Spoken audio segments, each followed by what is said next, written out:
بسم اللہ الرحمن الرحیم۔ حضرات محترم، میرے بھائی بہنوں اور بیٹیوں، عفو درگزر کی روایات آپ سن رہے ہیں۔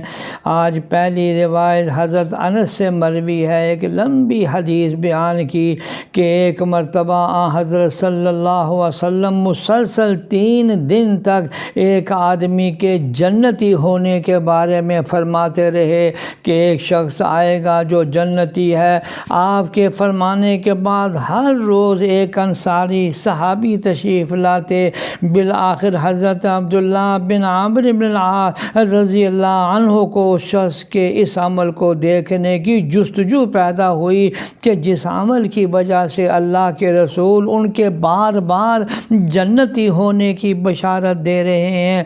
اس انصاری صحابی کے پاس حضرت عبداللہ بن عمر پہنچے اور 3 راتیں ان کے ہاں قیام کیا تاکہ ان کا عمل اور عبادات دیکھ سکیں، لیکن ان کے معمولات میں کوئی ایسی چیز نہیں تھی جو باقی لوگ نہ کرتے ہو، یعنی عبادات معمول کے تھے۔ چنانچہ اس صحابی سے رہا نہ گیا تو اس نے اپنے رہنے کی وجہ بتلا دی کہ آپ کے بارے میں رسول اللہ صلی اللہ علیہ وسلم نے بار بار جنتی ہونے کی بشارت دی، تو میں نے آپ کے پاس رہنے کا ارادہ کر لیا کہ آپ کا عمل دیکھ سکوں، جس کی وجہ سے رسول اللہ صلی اللہ علیہ وسلم نے آپ کے جنتی ہونے کا اعلان فرمایا ہے، لیکن میں نے ایسا کوئی خاص عمل آپ کے ہاں نہیں دیکھا جو باقی لوگوں میں نہ ہوتا ہو۔ ذرا بتلائیے وہ کون سا ایسا عمل ہے جس نے آپ کو اس مقام تک پہنچا دیا ہے